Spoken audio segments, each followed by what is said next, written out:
What's up, A Sports here live on this, let's see, what is this, a Monday morning, going live, reacting to the Titans' embarrassing loss to the Indianapolis Colts, 41-20, an overall embarrassment for the organization, top to bottom, because of who was in attendance and what happened at halftime. We'll discuss that as well, but Brian Callahan has all of the fingers pointed in his direction after the Titans now fall to 0-3 for the second year under Brian Callahan, and overall 3-17 as the Titans head coach. Cam Ward has his first 200-yard passing day, but a lot of that in garbage time as the Colts ran away with this thing. And we're here to discuss the end of half sequence that Brian Callahan botched. We're here to discuss what Brian Callahan's issues are as a head coach. And he was asked about his job security as the Titans head coach. So we're going to talk through it all. Zach, you're back here on the show after a week 2 business trip. You're back here on Mondays. And so, man, this is going to be a wild ride here. It's September 22nd, and things are not great in Titans world. So, Zach, what's going on? Maybe I should have just stayed away because that's it a is personal decision. We will be here regardless. So it is a disaster over in these parts when it comes to the Tennessee Titans and playing football properly, or even attempting. So, man, I can't wait to hear what the chat has to say today. We've got a lot to unpack. We'll have some really good videos and some really bad videos, however you want to view them. And we will break all of that down, get everybody involved. We are broadcasting live on 3 different platforms, including Facebook, YouTube, and Twitch. We will tweet out link by link, segment by segment on our X/Twitter handle, A to Z Sports. Make sure you follow there and lock in that. We've got great coverage, whether it's during the game, after the game, during the week, prior to the game, in the off season when games are played. Doesn't matter. We've got you covered there on X/Twitter. Make sure you follow us there. If you're an NFL fan, maybe you're done with the Titans, A to Z Sports NFL on X. Go ahead and follow us there. That's our larger company handle. Man, that is tough. If we appreciate everybody that is joining the show now. I know we're going to have a big show today. The best way to watch this show live stream is on YouTube. Make sure you subscribe, you ring the bell, you like the show, and you get more people interacting. And maybe we can make a difference. You never know. We being everyone outside of the Titans organization, trying to get this football team to play a little bit better and at least get close to winning games. I don't think that we're even that people aren't even asking for that. Just get close first. But subscribe. If you have not subscribed to our YouTube channel, you can go to YouTube, search A to Z Sports Nashville. Will pop up. Hit the subscribe button. Facebookers, what's going on Facebook?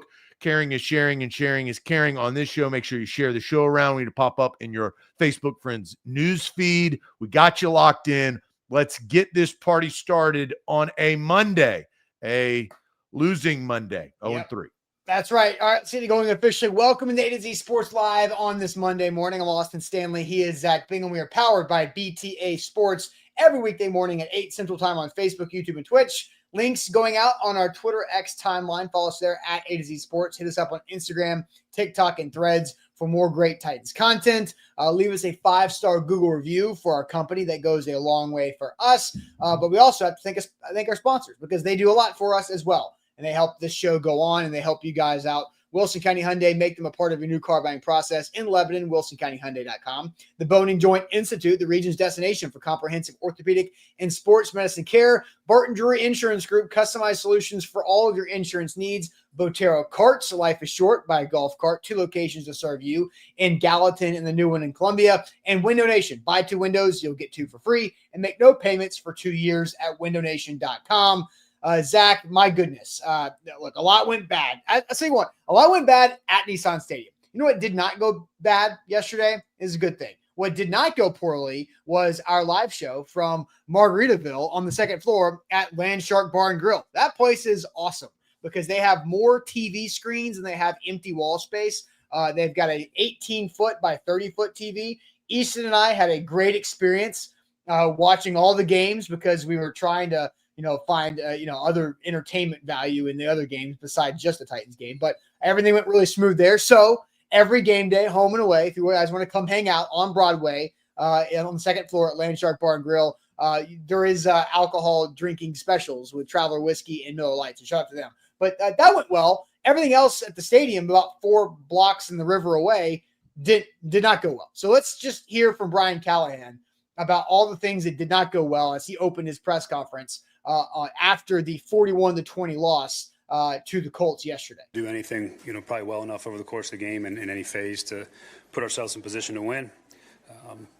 I think the early pick six was not good. They'll put you in a hole that early. We didn't tackle well. We didn't rush well. At the end of the day, didn't do enough good things to put ourselves in any position to win the game. So don't really have much to add. You guys go ahead. Realistically, Brian, how many more opportunities do you think you guys are going to get to get this thing right, given how difficult it's been? I don't really worry about that, Buck, to be honest. My focus is on trying to make sure our football team is in as good a place as possible, and the rest of that stuff is what it is. I don't think about those things, and you really can't. I mean, this is hard enough as it is to put those other things and think about that. It doesn't do anybody any good. So I just go to work and work as hard as I can. I put as much effort as I can into this, and that is what it is. So there's Brian Callahan there, the 21st night of September, the first time he was asked about his job security in the 2025 season. So, Zach, I'll let you kind of dive into your overall big thoughts on the game as a whole. I've talked about it a lot already. So, Zach, floor is yours. Well, we always do one word. We did one word at the end of the games, and have done that for years. And I think we've gotten to a point where my word is detriment. And it's not just Brian Callahan. Now, Brian Callahan is a detriment to the Tennessee Titans, but so are the players. So is the execution. So are the penalties. So is the time management. And if you look detriment up in the Webster's dictionary, for people who know that there is a Webster's dictionary, or was back in the day. Merriam-Webster's. Yeah. The state of being harmed or damaged. Brian Callahan is harming his own team. The players are harming their opportunity to win games. The easiest way to lose in the NFL is to penalize yourself, is to do dumb things that hurt the football team. Dumb things meaning players putting themselves in bad position because their technique is not good on a defensive pass interference call, false starts, holds, illegal shifts. You can't do that. You can't do that. The Tennessee Titans have been penalized, earned, not given, 39 times in 3 games. That's not correct. 39 flags, 261 yards. I believe the number is 31. Maybe you're including the ones that have been declined as well. 39 total flags, 31 against accepted. Yeah, accepted. 31 accepted. Okay. 261 yards going the other direction. This team is 9-28 in the last 3 years. Brian Callahan isn't helping the team because the team's not helping themselves. Calvin Ridley making $28 million in a year, and there's an out in his contract that we wouldn't even think we would be talking about, but we are, because they don't have a player that they can rely on. Cam Ward is a rookie through 3 games, okay? Yeah, you wish that you can rely on your rookie quarterback that you drafted number 1 overall, but there's no one else to rely on. You can't rely on the offensive line. You can't rely on the secondary. The defensive front still makes mistakes, and they don't have a great pass rush in general. That we knew that was going to be the case anyway. Tony Pollard is somewhat of a shining light, but they know the defenses know that they're going to run the football. They know what's going to happen. You don't have a switch up because Tajay Spears is hurt. They're a They are the worst team in the NFL. They are worse than New Orleans Saints. And I've watched all the Saints games. They are worse than the New Orleans I don't Saints. know what the Saints score ended at yesterday, but there was a bunch of Seahawks fans at the Lane Shark Bar, and my goodness, that thing got out of hand in a hurry. They are the worst team in the league. And you know who is responsible for it, though? It's Brian Callahan. He is the head coach. He is the manager. He sets the times that they have to show up. Okay? Sure. That's what the leader of a team does. That's the leader of men. When you have to clock into work, when you're required to be there, and when you're not. What you do from that time of when you're present, whether you are working on penalties, you're working on technique, you're watching film, you're working out, Brian Callahan is responsible for that. And at the end of the day, he's not good, and this is the facts. Brian Callahan is not good head coaching this football team on and off the field. Because if you're good at practice, you should be a little bit better in the game than what they're showing. But time management, they're giving points to the other team. They've done that in Denver. They did that yesterday. When you're a bad team and you don't have the players, you can't do that. Yeah. They don't have if you watched the Giants last night who lost to the Chiefs, they fought. At least they've got Abdul Carter. At least they got Brian Burns. They can at least rely on players. At least they have, neighbors. The Titans don't have any of those guys. And the Giants are 0-3, just like the Titans. Same result. And their coach is on the hot seat, and Brian Dable, just like Brian Callahan is. But it's getting out of hand. I tweeted this out yesterday. Brian Callahan is doing himself zero favors. He at least has to be the stability when times are tough and the wind is blowing strong. You need a captain that will not waver, that will get all of the deckhands in line to weather the storm. And they're getting beaten by the waves over and over and over again. And unfortunately, this is going to come to an end sooner rather than later. I have no notes on what you said. I actually just have something to add to it. And we'll hear from Brian Callahan again, because there was there was a glaring mistake, a glaring mismanagement of the game situation that we'll talk about at the end of the first half that really set the fan base aflame here. And so I've also got something to add of a sign that I think was too quickly overlooked and move on from. So we'll get to a couple things there and more of your comments. We do have questions for you guys about Brian Callahan, about this team, and about this organization, and how you guys feel about it. But we're just getting started here. We're 13 minutes in. We've got a lot of things to get to, and so we're going to do that. But Zach, tell everybody about our friends at Barton Drury Insurance Group.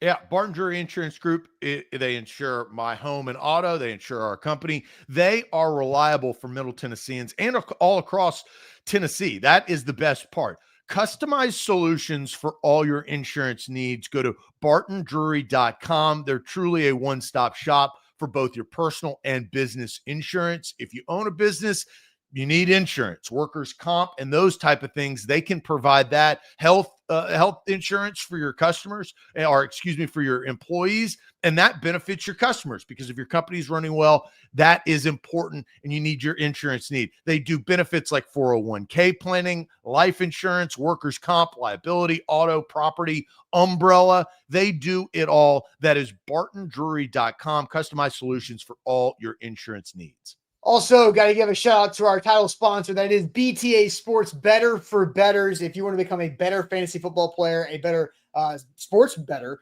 you can do that. I missed out on my parlay, right? I was super wrong about the Titans yesterday. I thought the Titans had a chance to win this game. I thought they were going to win this game. I predicted that. And then it all fell off the rails from play number 3 in the pick 6. But BTA Sports did help me win a couple other I had a couple spreads I covered, a couple money line bets that were worth it with BTA Sports. Better for Betters. You can get a 14-day free trial with a $99 season pass subscription for using our link in the descriptions and our code ATOZ. But it's only good for like 9 more days, just this month alone. So make sure you sign up for that season pass with a 14-day free trial with our code ATOZ or the link in the description right there. Better for Betters with BTA Sports. So, Zach, I mentioned this in the post-game show yesterday as it kind of hit me in real time. I think there was an early sign about Brian Callahan's issues that we were too quick to dismiss. The first day of pads of Brian Callahan's head coaching career. So I'm going back to either the last day of July or the first couple of days of August in 2024. Jeffrey Simmons starts a fight, and it piles up with a lot of money and a lot of draft capital in a training camp fight. It was like Jeff Simmons, Lloyd Cushenberry, J.C. Latham, Devondre Sweat, Peter Skoronski, all these guys who either have big contracts or they're like first or second round draft picks. And Jeffrey Simmons had no punishment. Jeffrey Simmons started that, instigated it. Normally, that player is tossed from that practice or at least take a lap, some type of consequence for that. But no, Brian Callahan did nothing. And then the next play, Jeff Simmons did it again because he was still on the field. And I think that was something that we dismissed as it's Jeff, it's whatever. We talked about it. It was a thing. It was a story. We talked about it and how we should have kicked him out of practice. And then we moved on pretty quickly.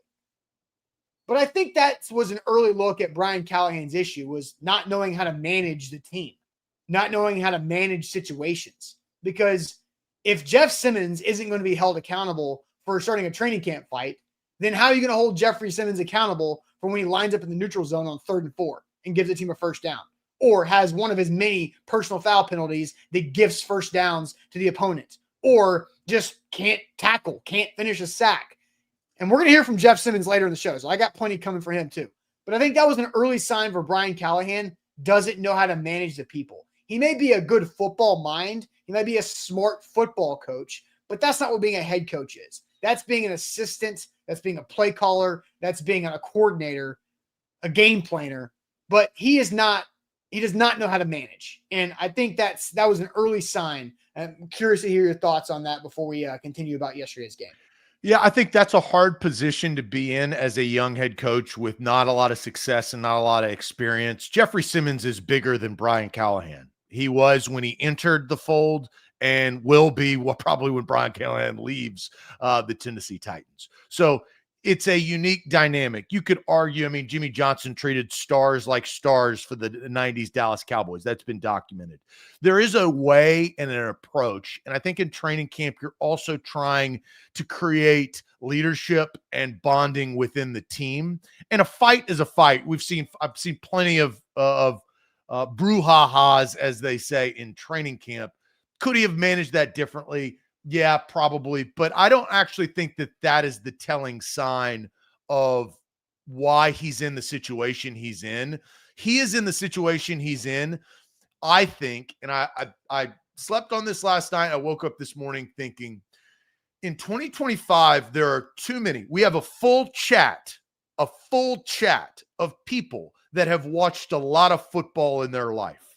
They know how to, whether it's sit on the couch and manage a game, talk about managing a game at a bar over a beer, talk about managing a game. They see a lot of football. We all watch a lot of football. I watched every single solitary game from noon until I closed my eyes when the Chiefs beat the Giants. Every single game. And I know a lot of other people did that too, or in some capacity. Brian Callahan is doing things that you do not do. And it's hard in the heat of the moment when you're on the sidelines, but that is the first call to action after the result is a loss for the chat and Twitter and social media and the fan base. And the fan base pays your bills. The audience pays the NFL with eyeballs through advertising. That is the business model. And the National Football League is about one of the best in America at that.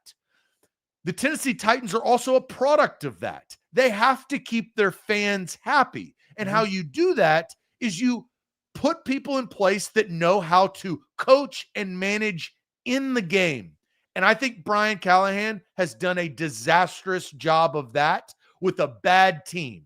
You have to be perfect in where you put your challenge flag, in making sure the K-ball is on the field. You have to be precise. You can't have penalties that rack up 261 yards. You can't do that. And Brian Callahan is allowing it to happen. It's solely on him because he's the leader and he's the head coach, but he also has to manage all of the things going on. He talked yesterday in his press conference. Well, we were having conversations on our head. We're gonna play that, yeah. Right? Yeah. That is a big part of management, and I think it has. We now have enough data that it's a little just too much for Brian Callahan in this current situation. Last thing I want to say before we get to our clips.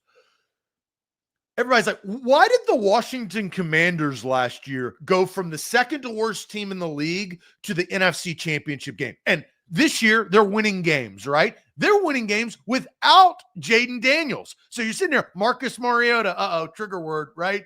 Props to Marcus. The reason why is because they have Dan Quinn. He was the change. He was the difference as head coach. Dan Quinn has been to Super Bowls as head coach. He has helped. He helped the Cowboys actually have a good defense to a degree.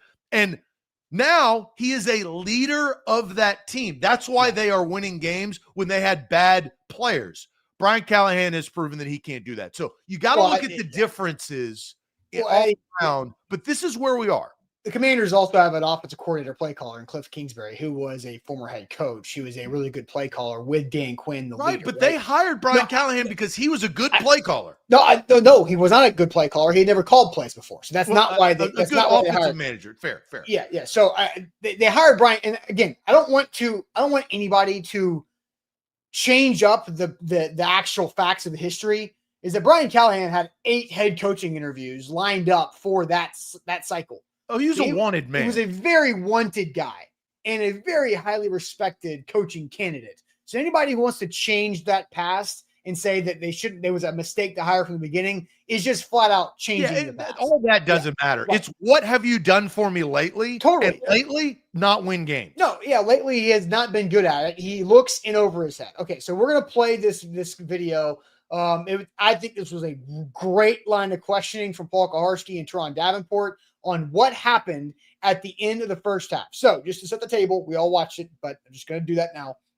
And the Titans had the ball, 2-minute warning on a 1st and 10. Run for Tony Pollard 3 times to set up a 4th and 1 situation at the 40-ish yard line. Would have set up a 57-yard field goal with 42 seconds left on the clock. Colts call a timeout. Titans call a timeout. Delay game happens. So here is the line of questioning. As then the delay game, a 62-yard field goal is blocked partially from Joey Sly, and the Titans give up a field goal the other way. So it's 20-6 at halftime instead of something else. So here's Brian Callahan's back and forth with the media yesterday after the game. What happened on the field goal attempt, the delayed game before halftime? Yeah, we went back. I was going back and forth, but we were talking about going for it or kicking it, and that's a kick that Sly's made, and a chance to make it a 17-9 game in that moment. It's a hindsight thing. If you go for it and get it, great. If you go for it and don't, then you're in the same spot. And thought we had a chance to get points there. Sly's been really reliable from deep. He's a bit of a weapon for us, and he's been that way thus far in this season. And then we went to kick it, and they were waiting for some operational things to uncover, and just like to go faster. It obviously had no intention to take a delay game there. Didn't want that to happen. Obviously, looks really bad at the end of the day, and that was not the intention to do that. So wanted to be able to kick it. Once you call timeout there, don't you know what you're doing? Shouldn't you have your personnel on the field? Yeah, certainly. We were going back and forth and wanted a minute to think about it. I was going back and forth between the 4th down call and the field goal, and decided to go take points in that particular situation. And the operational part of it to kick it on time didn't happen. What's the benefit of having your offensive personnel on the field after the timeout? Because I hadn't decided yet at the moment of what we're going to do. How could you have their timeout, your timeout, and still not have decided? Like I said, we were having a couple different conversations about it, and ultimately that was a decision we made. What kind of message, though, you think that sends? Like, not going for it on 4th and not going for it. What message does that send to your team? I don't know. I don't know what message that sends. I was trying to take points and make it a 17-9 game at the half. That was my intent. So I don't know. I guess the biggest downside, I guess, is not going for it, and failing. The same thing that happened when we missed the field goal. The play, get the ball back in pretty good field position, and not too far away from getting points, and that's exactly what happened. So, again, hindsight, it doesn't work. We don't make the field goal. We don't have to kick it off, and we don't get a chance to go for it, so we don't know if we get it or not. And ultimately, if it doesn't work, you're in the same place. And the same conversation applies on the flip side: is that if we go for it and don't get it, then the question is going to be why didn't you try Sly there from that distance? He's been good from there. So it's a hindsight thing. We didn't make the kick, and we don't look good for it. But I thought that was the right thing, was to try to take points in that moment and make it a one possession game. It's the fourth time now that I've heard that clip. I know that's Brian Callahan's worst moment to date as the head coach. I thought that's the weakest he's ever looked. That's the most indecisive he's ever told us he's been. The most just lost for words. What message does that send? I don't know. That's the worst moment he's had, I think, because of how bad that explanation. It was a thorough explanation, but it made him look even worse, and that sucks because I don't know I don't think he's coming back from that. So that's what did that do? What did the indecisiveness? It exposed. He exposed himself. He exposed himself through that 2.5 minutes of time. Oh my! I can't stand indecisive people. I don't know. What do you want to eat? Where do you want to go? I'll just have a salad. I don't know. I hate no. Make a decision. You're the head coach. You need to stop going back and forth and say, we're going to do this. Again, I go back to leader of men. That's his job description. I loved the follow-up. PK did exactly what he do. You know what the best question, though, in that entire series was, Tehran, what type of message does that send? Yeah. That's the best question out of all that questioning. Because what that message, it sends, I don't know what I'm doing. That's the message that it sends. You can make excuses, you can do all of that, but that is management. And what it did, let's talk about the action. The action created a reaction. The reaction was the same damn thing that happened in Denver. You could have gone into halftime with a lead. Instead, you're down by 1.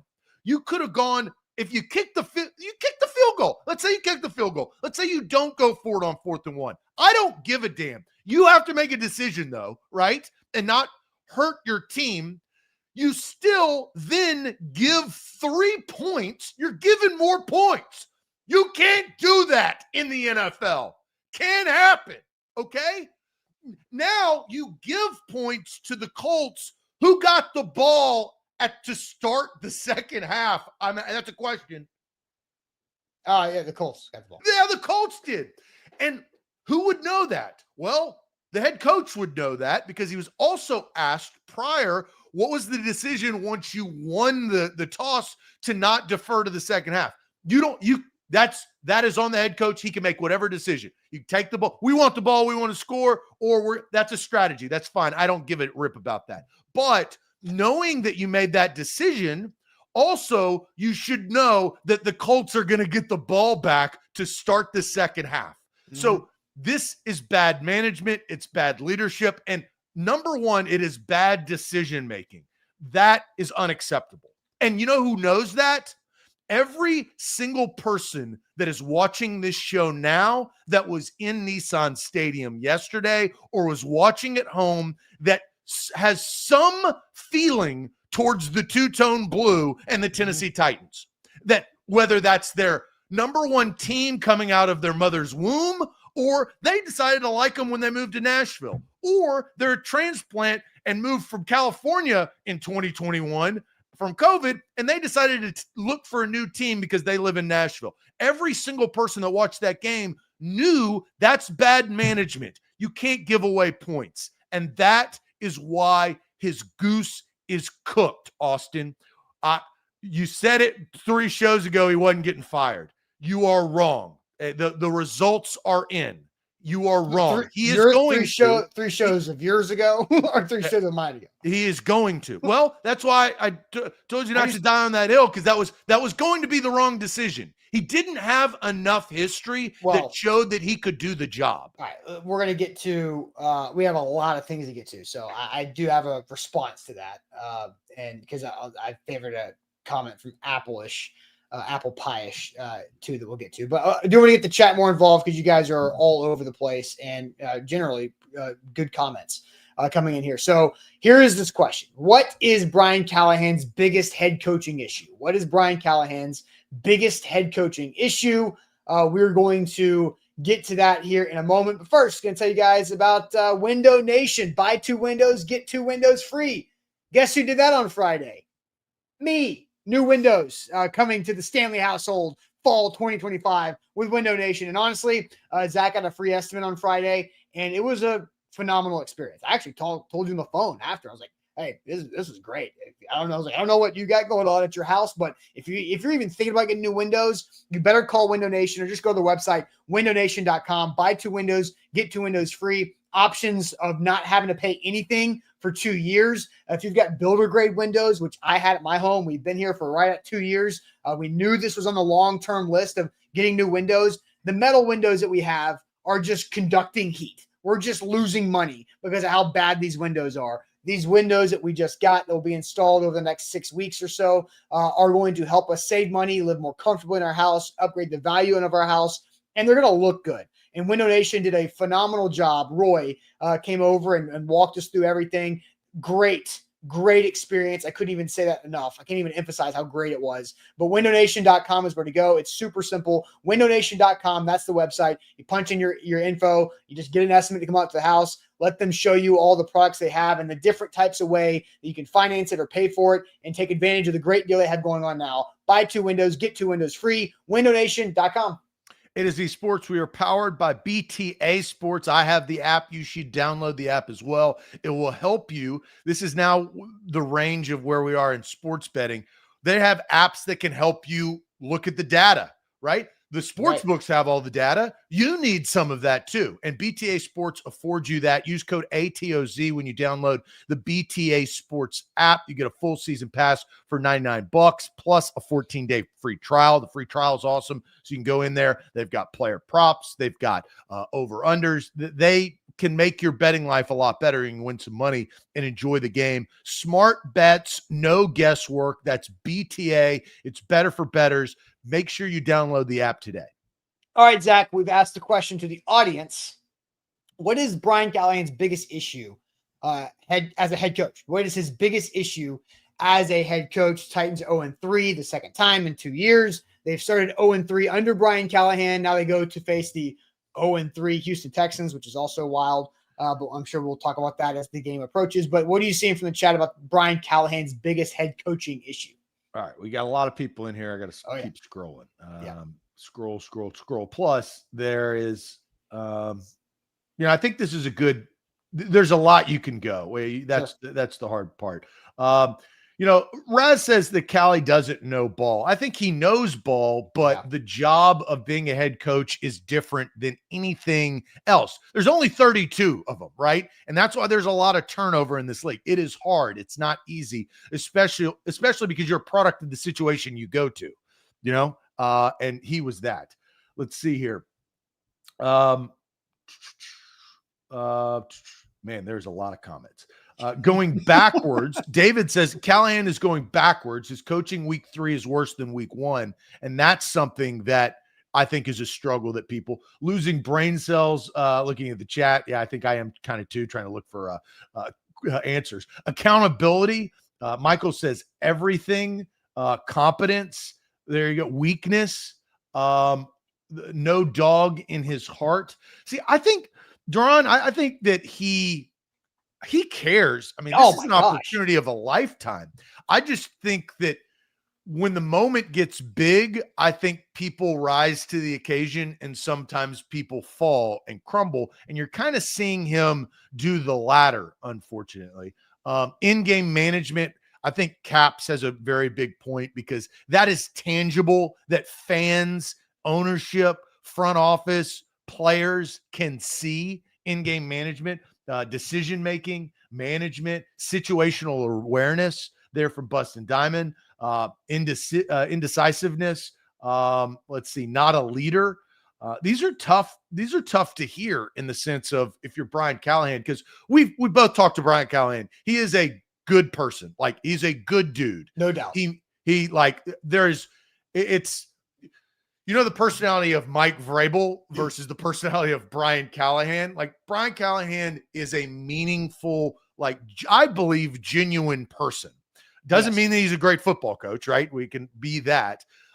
Where we all know Mike Vrabel has a little harder edge around him. Both want to win, but leading is tough. Let's see. Meekness, play calling, awareness, all of the above. Being decisive. I've seen time and time again. Operations of the team. I think Brandon Legg comes in there. We asked a question. I think that's a valid answer. Understanding from Vanessa, game management. So we're getting won't discipline his players, not prayers, but John says players. And you brought that up for the training camp situation. Yeah, just on the training camp thing, because some people, like you, kind of pushed back a little bit. You didn't like completely disagree with me, I don't think, but people in the chat said that I was reaching on that. I think that was an example. That's a standard that was not set. Because when Jeffrey Simmons on the first day of pads and with this head coach's first opportunity to do something, everybody's watching how Brian Callahan responds to the best player on the team, putting his teammates in jeopardy for doing something dumb. And everybody's watching Brian Callahan. What's he going to do? This is the first time it's happened. New guy. What's he going to do? Oh, nothing. Okay. He didn't do anything. All right. So that means this corner can get cut. That shortcut can be taken. I'll catch Jugs on tomorrow. I'll do that tomorrow. Press conference supposed to be this time. Okay. Well, let me say this. That's how I believe about that opportunity to set a standard, to do something in front of everybody to the biggest of the dogs there. Well, what did you hear? Well, you may or may on the broadcast yesterday, they mentioned of what extent Brian Callahan was going to try to prevent those penalties. It's so that report was to give context that he is trying. The results aren't there. What about that? Look, he spent a lot of time over the offseason game planning, putting together the whole point system of the sins offseason, how you get rid of it, come up with it. I thought that was a great idea. And it sounded like they executed it. But then once they get into the games, they can't. Look, they have bad players. So bad players make more mistakes. Bad players get penalties. Average players get penalties and play inconsistent. So that's a different conversation. But still, it's the lack of accountability. Because I said this on the post-game show. Nobody is there to hold Jeffrey Simmons accountable because he is the biggest dog. Easton said, well, that's the coach. He's like, well, that's where it hit me. The coach didn't hold Jeffrey Simmons accountable from day in pads number 1. And so now, what else? It's a trickle down, right? Because now Jeffrey Simmons can't hold somebody else accountable because they turn around and say, well, dude, you've got 4 penalties this year that have given up 3 first downs. You can't sack Daniel Jones on 3rd and 8 when you got him. Instead, he runs for 17 yards and they score points. That was the Broncos penalty. You go back and the impact of not giving your offense an opportunity. Jeff took that away. And look, they got a half-ass opportunity at the end of the game because of the circumstance, but that was a 2-minute opportunity for Cam Ward to try to lead his team down and score a touchdown. And Jeffrey Simmons' mistake penalty took that away, right? But he is the biggest dog. He is the most notable. Cam Ward is notable because he's a quarterback, the number 1 overall pick. But Jeffrey Simmons is their best player. I mean, Jeffrey Simmons is their best player. Mm-hmm. Okay? So I hate to continue to bring up Mike Vrabel, especially his team had turnovers. That was very unorthodox. The Patriots should have beaten the Steelers by 14 points, and they lost because they fumbled the football. Undisciplined, right? But we all knew that Mike Vrabel would hold Jeffrey Simmons accountable. Maybe that's the built-in Super Bowls that he had and the player and the mentality and mindset. Brian Callahan, and this is where I do agree with you, did not has not, never did establish that. Right. I am your daddy. Okay? I'm the captain now. And you may be the biggest dog, but you know who controls who gets fed? When's chow time? Mhm. I put the dog bowls down. Okay? Jeff, you don't put the dog bowls down. I do. We eat when I say we eat. And you don't get that from Brian Callahan. I don't think that's his personality, but it at least sets a tone to going back to what you mentioned. Bad players make mistakes. You have to establish when chow time is. And it cannot be sooner and it cannot be later. It is when Brian Callahan says that. If you want some dogs. And that's what this team is missing because they're not making the plays out there on the field. For sure. So I think the biggest issue that Brian Callahan has as a head coach is that the job is too big for him right now. And I doubt he gets another opportunity. He's a young guy. I think he's just 41 years old. So he's got a lot of coaching years left. But I think, and I saw MB, I think it was MB, I favorited this comment. This is kind of how I feel. Callahan is the classic example of chasing a hot OC, assuming they can be a head coach. Different jobs entirely. And especially the hot offensive coordinator, who's the son of a former NFL head coach, one of the best offensive line coaches in the active game right now, right? So you see the pedigree there. Well, Cliff Kingsbury, Josh McDaniels, we've seen this story before. It's not new. Yeah, Arthur Smith, right? Great offensive coordinators, great offensive minds, really bad head coaches. And that's the hard thing about it, because I do think it is the smart way to go to hire an offensive-minded person to be the head coach because of the importance of the quarterback, but you cannot sacrifice management of the roster and of the football side of the company, right? Like you got to make sure you have that leadership. And Brian Callahan struggles with the head coaching duties of the job. I also favored this comment from Orlando. Does he have too many people in his ear? Because, and like when you are the CEO or the head of an operation, you do have to hire people to do jobs and then let them do jobs in the roles, right? But you're also accountable for the lack of good job or that they do.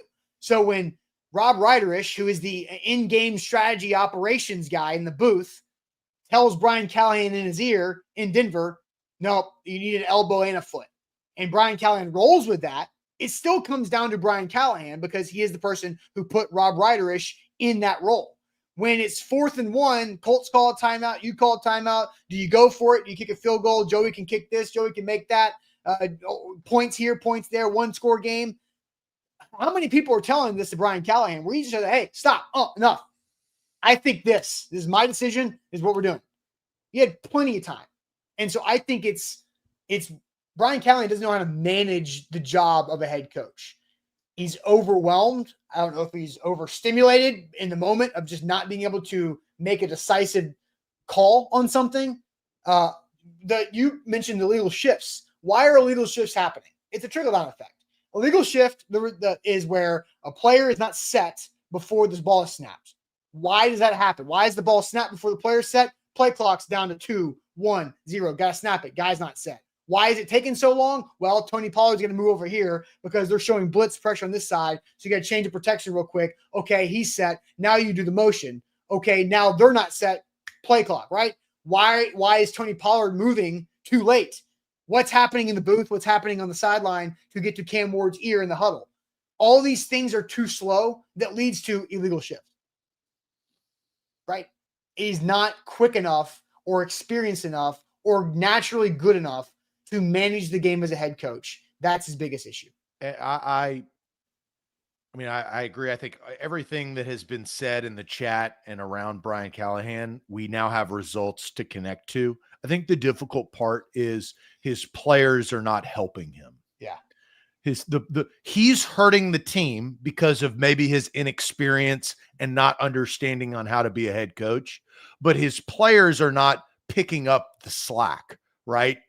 And Cam Ward can only do so much. He's making rookie mistakes. Did Did Cam Ward help the football team when he threw a pick six to put them in a hole to start the game? No. It was a bad pass, a bad read. He didn't see the guy, and it cost his team.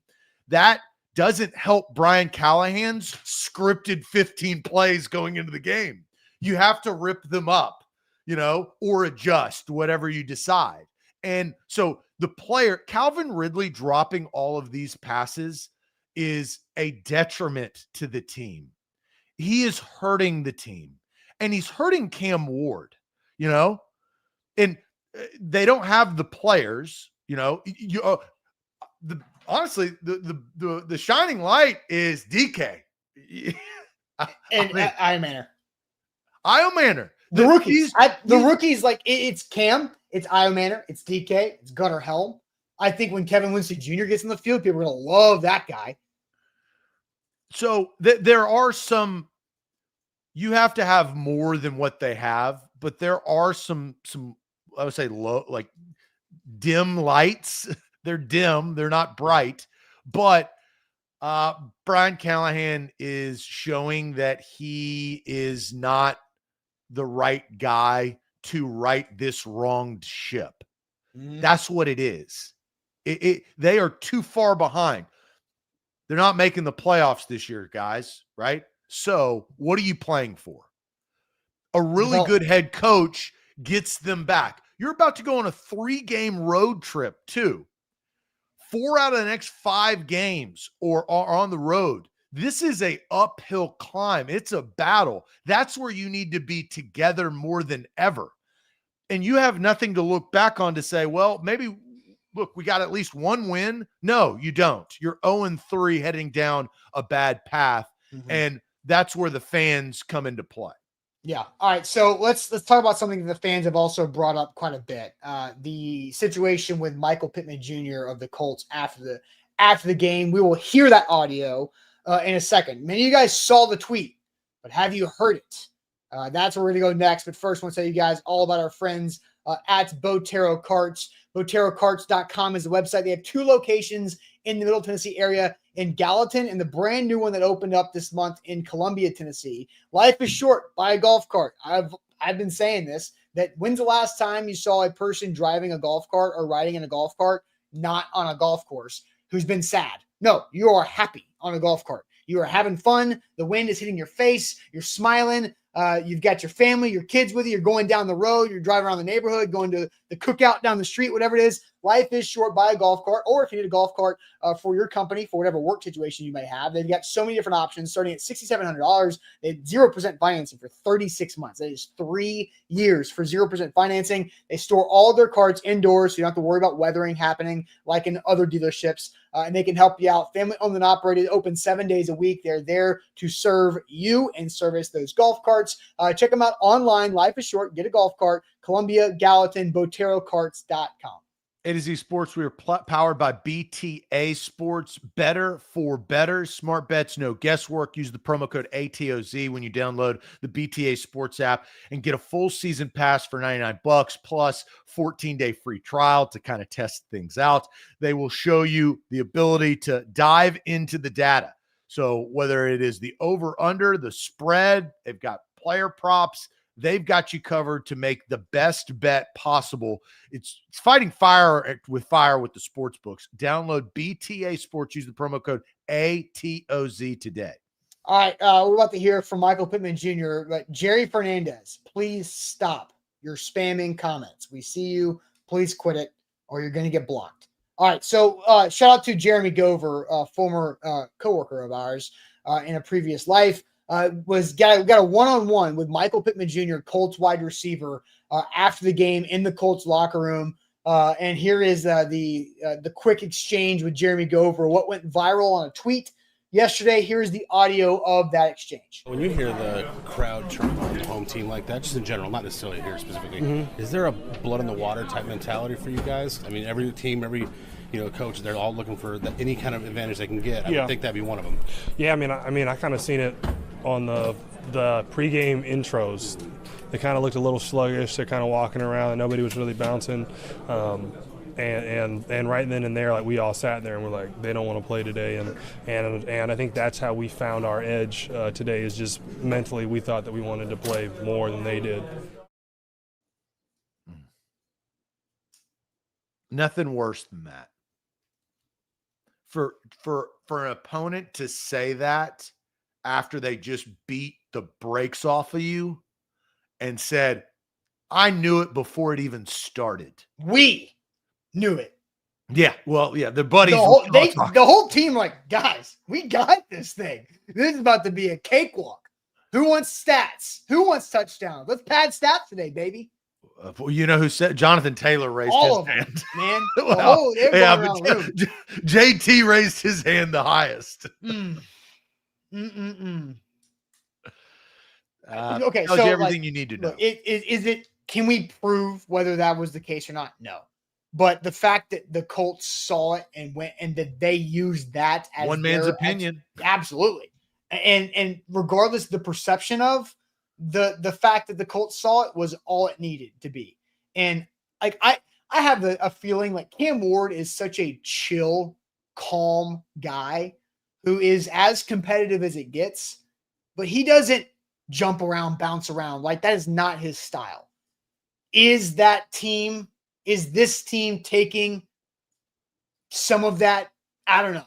Like, Calvin Ridley's kind of the same way. Like, there's not really juice. Tony Pollard's quiet person, but Tony Pollard's a good running back. Tony Pollard's having a good start to the year. He deserved that touchdown after DK was ruled short.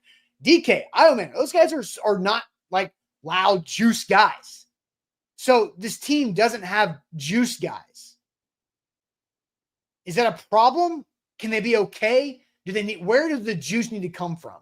Brian Callahan's not a juice guy either. Well, the juice guys is Jeffrey Simmons. Like, he is the number one guy. I think Tavondre Sweat, him being out for 4 games, and that's a problem we'll talk about. That's another issue. But he's one of those guys that feeds off of energy and gives energy, right?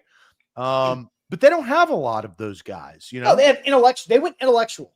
Like, they went intellectual with their football players. They wanted to get smarter football players. Now, Jarvis Brownlee Jr. is a juice guy. We know that. And he was out. L'Jarius Sneed kind of is when he wants to be. He picks his spots. But and somebody said that Jeff Simmons is out of juice. I'm curious if Jeff Simmons is now becoming, if he's exhausted his ability to talk to the team. Like, have they heard it so many times that it no longer makes an impact? Is it tired? Is it, oh, well, there's just Jeff doing his Jeff thing. If it's only week 3. No, I know, but I'm talking about year 3, right? Of year. No, maybe look, that's year to year. That doesn't. If they were 3-0, they would be listening loud and clear. So it's all based on circumstance. I think it's harder. It's more difficult. I mean, we've been in those locker rooms late in the year of bad seasons. I sure have. It's hard, but not after 3 weeks. That's why change is imminent. It's going to happen. Again, the odds are so stacked against them from riding this ship on this 3-game road trip. They're going to have to win 2 out of the next 3 games to be at 2-4. That's still behind the 8 ball. But that's slim to none. So somebody has to there has to be a sacrifice, and that person is going to be Brian Callahan if it's not corrected. And those are just the facts. That's how sports works. So we have some super chats to get to. Mike Rabel's burner touches on the Michael Pittman audio, so I wanted to read this after we play that audio. Pittman echoed what we've said about Callahan losing the locker room, but we've been berated by the media. How would you know you're not in the building like us? And I don't think Brian Callahan has lost the locker room. Like, I think not being ready to play, or however you want to categorize or describe Michael Pittman's comments, I don't think they've lost the locker room, or Callahan has lost the locker room yet. I don't think he did last year. I think last year they had bad players, and they were playing more bad players. That's how you tank in the NFL. That means nothing if No, you I'm can't not. win. No, I agree. So I'm just walking through this comment. Like I still don't think the locker room's been lost. I'm very curious to see what happens Sunday, 0-3 versus 0-3, how that goes. And I think we will know when the locker room officially gets lost. But I don't think it's happened yet. And I can't wait for, I'm guessing at his press conference today, Brian Callahan will be asked about the Pittman comment, because that probably happened simultaneous to his post-game presser yesterday. It's gone viral from Gover. So we'll see how that works, because I think he needs to be asked about it. I guarantee he's heard it or seen it, because people will bring that to him. And that's what I want to know, because I don't think it's lost yet. I just think they're a bad football team. We expected them to be bad. I think whether that's right or wrong, that's your opinion. Whether that's right or wrong, it's going to wake up one day and Brian Callahan's not going to have a locker room to walk into. Sure. And Timothy says, you're fooling yourself, Austin. This is a dead team. Yeah, the team's not going to make the playoffs. But there's a difference in the team being dead and losing the locker room and not like fighting and playing hard for the coach, right? But Austin, when I understand what you're saying, I understand the premise of losing the locker room, but they aren't. They are not fighting hard enough for their coach and for each other. They're not doing those actions. So it's counterintuitive to say, well, they haven't lost the locker room. All of their actions, this team through 3 weeks, show that they have, because they're not doing any of those things to help each other or their head coach or their coaching staff or their fan base. The team should care about their fans. They do. You know, what's the one line at the end of every Super Bowl champion on the stage? We've got the greatest fans in the world, right? Yeah. Well, there is a disconnect between, and this leads us into Big Jeff, there is a disconnect between the Titans fan base and the team. 100%. And it is far and wide. Yes. Whose job, this is a question, it's not rhetorical, I'm asking you, whose job is it to mend that?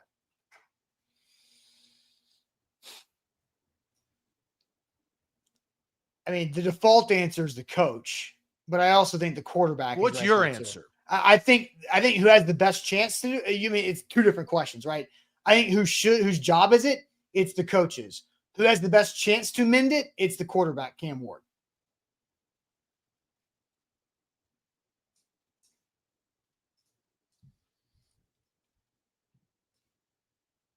Scott, Duran, Adam, Jack, Eric, Ramon. That's what the chat's answer is. Is that where you're going with it? That's what I believe. Well, you know that's not going to happen. No, what? Mend between what's not going to happen? Her. You know, she is not going to step up and mend it. But I said, whose job is it? That was my question. We're answering a question. Okay. Whose job is it to mend the relationship between the fans and the team? That was my question. It was very succinct. Your answer was it was the head coach. My answer and the chat's answer, it is the owner of the franchise. That is their job. And those decisions, and I think Amy has made decisions in the last, let's say, 5 years, a lot of decisions. In the last 8 months, a lot of decisions. But that's the job, because that is what is funding the business. Sure. Wins will mend it. That's where I was going with it. Wins mend the relationship, right? But how do you get there? And how do you work towards that? And that's where I guess I answered the question, not even thinking Amy was even on the table as an option, because anything was on the table. It wasn't multiple choice. I'm just telling you my take on things. So again, on the losing the locker room thing, I think there is a personal definition on what you think about losing the locker room. I don't think that the locker room has quit on the coaching staff at all yet. I think they're a bad football team. They got their asses handed to them, embarrassed by everybody yesterday against a better football team. By a better football team. No doubt. And the Colts surprised the heck out of me. I mean, shout out Jeff. If you want to be taking a victory lap, you can. Daniel Jones played phenomenal. Shane Steichen's got somebody who can run a system, and the Colts are 3-0 and big head start over the division, right? So, but this team is bad. I think we expected them to be a bad football team, right? But not to be this level of embarrassing. That's where the jump has become. I want to get to Jeff and our question to the chat, because I think this is the most, and it's 3 weeks in, and I wish to God we weren't on this subject this early, but we are. Here we are. Can't do anything about it. But we have a question for the chat that I think enacts emotion, and I think that's good. And I think Amy is a topic on this conversation because she is the controlling owner, and her decisions matter. So I want to talk more about that. But the Jeffrey Simmons video that we'll play, I've not seen yet. So I'm also waiting with bated breath to watch that. All right, I'm going to let you tell everybody about the Bone and Joint Institute before you hear from Jeff, because you will probably not. I'll hurt myself. Yeah, no. You'll just I want you to have a clear mind when you talk about the Bone and Joint. If I do hurt myself, I've got a good company to lean on if I twist an ankle or have something that has been haggling me for some time. The Bone and Joint Institute, don't fumble on your recovery. They are outstanding. They've been a partner with A to Z Sports for a long time, and that partnership has even gotten greater over the years. They are the region's destination for comprehensive orthopedic and sports medicine. Whenever you get hurt in life, you don't have anybody to trust, the Bone and Joint Institute is where to go. They've got state-of-the-art facility. They've got different satellite locations all around Middle Tennessee. Look at your recovery, whether it's rehab, whether it is surgery. You've got to start somewhere. Start at the Bone and Joint Institute. Visit boneandjointtn.org, or you can look up a location and give them a call today. BTA Sports, download the app if you want to become a better sports bettor, fantasy football player. You don't have to bet on vibes only. You can take your vibes, take your gut on your sports betting thoughts, and then use the analytics to either back that up, ride with your gut, or maybe not. But BTA Sports can help you out with that. You can download the app today, get a 14-day free trial and a $99 season pass to BTA Sports through the end of the NFL year by using the link in our show description and the title on Facebook, or use the code ATOZ when you download the BTA Sports app. That's ATOZ, or the link in the description there for a 14-day free trial and $99 season pass subscription, only available for the end of September at BTA Sports. All right, here is Jeffrey Simmons when asked about, we haven't talked much about the booing situation, but after the mishandled end of half sequence by Brian Callahan, not getting points, giving the Colts 3 points, you're down 20-6 by the whole delay game situation. Boos rained down as the team and the head coach walked into the halftime tunnel. Jeffrey Simmons was asked about that after the game. Here was the Titans' 5-time captain. Yeah, when you hear the boos from the fans, how does that make you feel? It sucks. I mean, hopefully we could use some of that energy on third down. When we on the field, hopefully they could use some of that energy. You know, I mean, they had a lot of energy booing, and, you know, they pissed off, but, you know, let's piss off the offense, the opposing offense. You know, use that energy on third down to make some noise and boo their offense. You know, I don't like that. I'm sure that, you know, other teams around this league, you know, I mean, the Texans 0-3. It's probably gonna be some more teams 0-3 today. So, and I'm sure they're not booing their team. You know, this is a hard ass job to go out there. You know, to play this game, it's hard. And yeah, it's supposed to be hard. You got to get paid to do it. Well, you know, we out there, and I'm sure nobody just trying to lose a football game. So, like I said, hopefully we can use some of that energy on third down and when the defense take the field, especially home games. SAWFT. Jeffrey Simmons, soft. The softest thing Jeffrey Simmons has ever done. That's weak. That's terrible. Really? He's playing that card? You got to be kidding me. You have got to be kidding me. So Jeff doesn't want to be held accountable? I think he's probably tired of it. No, I don't care. But like, again, going back to my entire thing, who holds Jeffrey Simmons accountable? The head coach doesn't. Jeff doesn't to himself. His teammates can't. And now he's telling the fans that don't hold me accountable, fans, because it's a hard job. Yeah, we get paid a bunch. I get paid a bunch, but it's hard out there. You should use your energy on third down when you're not going to get a sack anyway, Jeff. That is weak ass stuff, man. That pisses me off more than I've ever been pissed off at Jeffrey Simmons in my life. He is a bad leader. He should not be a 5-time captain. He's a good to great football player, but he's not a good leader. I think him being one of the biggest leaders on this team is part of the problem too, because of that weak ass mentality right there. So do you think they should trade him? I think they should strip this captain's patch away. Do you think they should trade him? Yes. Get his ass out of here. I'm tired of it. Look, does great things in the community.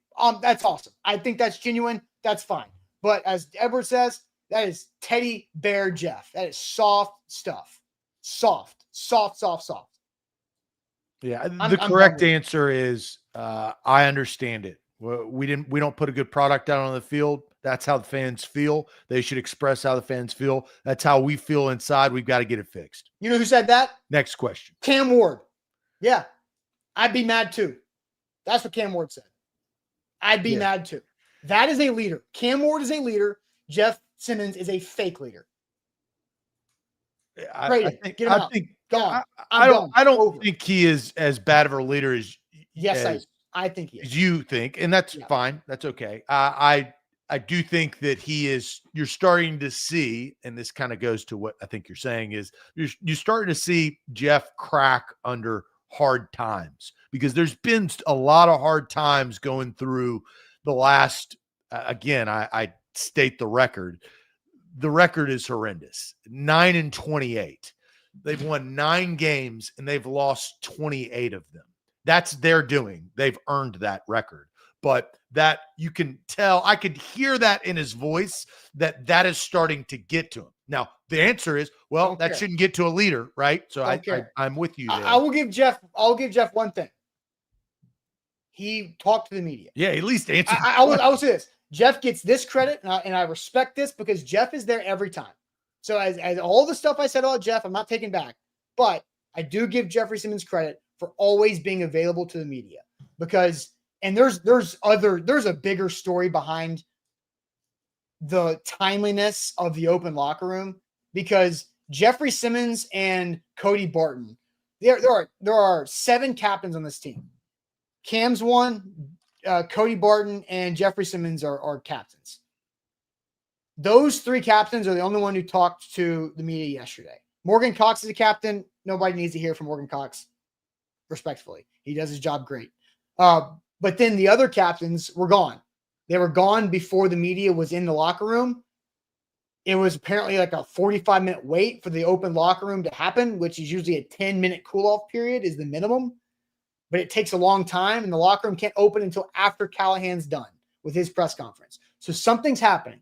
But Calvin Ridley, who are the other captains? Tony Pollard, who am I leaving out here? We were at the – oh, wait, hold on. I think I added. I'm missing the last captain. But Calvin Ridley specifically. Amani Hooker, yes. Yeah. Amani Hooker, bad game yesterday. So Calvin Ridley, Tony Pollard, Amani Hooker, those 3 guys should have stayed. In my opinion, it is a captain's duty to stick up and say something and speak for the team and take accountability after a game like that. I don't care how long it takes. It's you have that C patch, you were voted, it's your responsibility. So Jeff did that. Cody Barton did that. Cam does that automatically as a quarterback. But Ridley, Pollard, Amani Hooker, don't like that. All right, so we want to ask this question, and it's kind of a heavy question after 3 weeks, but I am curious on the chat side is you see Twitter, you see social media, you see Nissan Stadium too, right? I think that is glaring as well. What is one word to describe how it feels to be a Titans fan currently? Because Austin, in anything, the Texans have experienced this, the Dolphins, the Jaguars have experienced this at times. There is a low point. You are at the crater. You are at the bottom. You cannot start to climb and rebuild unless you hit that point. I don't know if the Titans have gotten there. I think that there, unfortunately, is still more dirt to dig. But how does it feel? What is one word to describe that? And I think I was looking for this word, and honestly, I should have prefaced that I thought that this was going to be, because this is the worst word you can have. Yeah. And the next comment is tall Texan is this. Because yes, is it depressing? Is it defeating? Is it disgusting? Is it embarrassing? Is it disgraceful? Is it expected, which is awful, horrible? It's hopeless, depressing, stupid, frustrating, shameful, irrelevant. Vanessa goes normal, tired, hopeless. I think out of all of these words, which I downhearted, exhausted, my word, numb was going to be my word, but it is, I think it's deflating. And I say that because the good things that they do get called back by flags. That you get up in the air and then you deflate. There are how many plays in the last 3 games that actually have been positive plays have been called back? Flag on, and then you have the Cam Ward eye roll, right? That is like, well, God, what are we doing? The head back, right? And numb is the worst word. Say that, because you never want, and this, I'm curious to see what you have to say. This goes into my Amy conversation, but my word is deflating. Every time they do something good or better or above average, it gets dropped back down to restart behind the 8 ball, 3rd and 12. Yeah. And we're not speaking from the fan. No. And covering the team is, I mean, it has its own emotions. Yeah. When PK and Teron and Buck asked those questions that you heard today in our clips, that comes from the same sort of reserve. Sure. Look, I talk about this team 5 to 6 days a week.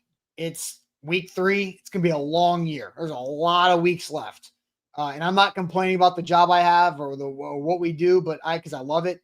But yeah, some seasons are longer than others, and this might be the longest one we've had yet. And apathy is the scariest word you can use to describe a fan base in sports for the people running the organization. And that's where they are. They are at apathy. And there is something that can help. Firing Brian Callahan is going to help a little bit for a short period of time. But Cam Ward is the real answer. Cam Ward is the one that can make this fan base fend off apathy for this season by showing excitement for the future. So, I don't know, people, I will talk more. We've gone long today, so I will talk more about Brian Callahan's job security, but it feels over. I think it's just a matter of when. And we'll talk about when is the right time to do that versus the wrong time to do that. But apathy, that's up to Amy. Yeah, but there is a process to that, right? Of like, it's so early in the year. You got to go 14 games with an interim. If you do it now, that's a long time. It's a long time, and you don't want Cam Ward to be hurt by that, because I think we talked about Brian Callahan's biggest issues at the very beginning of this show. And his management of it is my biggest, which happens a lot of times in the game. But I think in the week, he's not bad. And so I think in the week, Cam Ward needs Brian Callahan for a little bit longer. Like, you need to keep that as long as you can stand it. Here's what I will say on this before we exit. Who do they play this week? Texans. Where did the Titans originate from? Houston. What does Amy hold dear to her heart because of her father?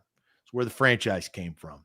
If you get beat like the Colts just beat your ass Brian Callahan will be fired. That's my prediction. I agree. I think that's and honestly, you don't even have to get beat that bad. But I think that's one of those games. It's just on the schedule. I think beating the Texans, that can week 10 is their bye. I think that's where Brian Callahan's trying to get there by scrapping and clawing and trying to figure out how to win an NFL game, because he hasn't done that a lot. But the Houston Texans game is emotional. And when people usually fire coaches in the middle of the season, it has an emotional backbone to it. And that's not a bad thing. That is an authentic thing. So the Houston Texans both being 0-3, you're both going to, one team is going to at least step up. The other one is just going to stay the same. Worst team. And so I think this is a game. I won't be on the show until next Monday. I'm very curious the next time I'm on the show if Brian Callahan will still be the head coach, because I think this game on Sunday is huge for his coaching life. I do think when you're on the show, he will still be the head coach. I don't know if it'd be that quick of a Monday turnaround. But there's a tarmac in Houston. There is. All right, Connor, super chats to wrap things up. Connor says, when the other team can tell the Titans don't want to play during pregame warmups, that's a glaring issue and speaks to organization issues. No doubt about that. And he just says they forgot how to win and they have no leader. I don't think they forgot. They don't know how. I think there's a difference with group, right? Yes. Yeah, this group.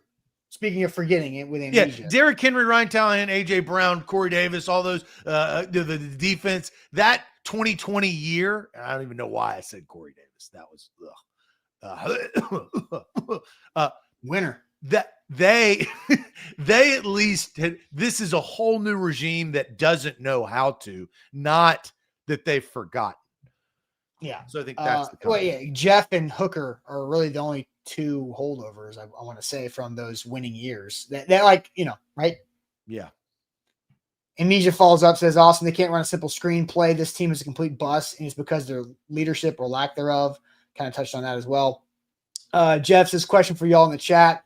At the end of the season, Jeff, Callie, who's here at the end of the season? Jeff, Callie, both, neither. I mean, I don't know what the favor would be, but both. Callahan will. Jeff, the trade deadline, I have to look at his contract. You have to look at his contract of like the tradability of it at the trade deadline, because I do think that there's value there. How much value can you get? Or do you try to wait? This is not a Jerry Jones thing, but like, do you try to wait until the draft and get more draft capital? Because there are two signs of emotions between general managers trying to trade for premier talent. There's, we're about to go win a Super Bowl in the next couple of months, versus I'm willing to give away this, like the Micah Parsons. I'm not saying Micah Parsons and Jeffrey Simmons are the same. And I'm just going to cut the Band-Aid off, and we're going to get excited about this draft because we got a player in there. So timing is key for Jeff in that sense. So I think it's kind of similar to the Harold Landry situation. I just looked this up. Jeff only after this year is when the out is for the Titans. There's only $9.6 million of dead cap for Jeffrey Simmons after this season. So for a team that trades for Jeff in season, they can also they can use him for whatever playoff push they want to use him for.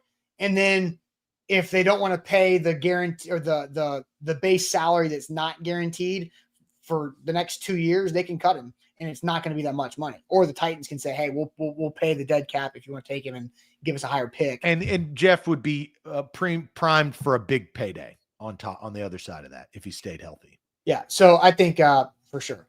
And he just says another one, too much talent on the practice squad to have these starting wide receivers dropping passes like they are. Fire sell starting now and use the rookies. Nothing else to lose. I mean, Xavier Restrepo is not saving you guys. I know everybody loves Xavier Restrepo, but. Well, the funny thing is we see a lot of rookie young talent on this team. You're seeing what Keenan Allen, a veteran, is doing for the Chargers, like the resurgence of that.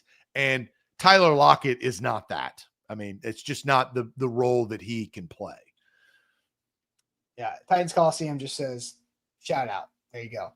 Appreciate that. All right, guys, that is it for us on this Monday. Lots of emotion. We'll continue to work through it. Brian Callahan's press conference, probably about 3 hours from now. Easton Freeze, Buck Rising will have content coming from that. Buck is live tonight. For primetime, make sure you hit that like button. Like the show, please. Goes a long way for us. It's not our fault the Titans suck. So hit that like button for us. That goes a long way. 5-star Google reviews, and we'll see you guys tomorrow morning on a Tuesday. Appreciate it as always. Adios.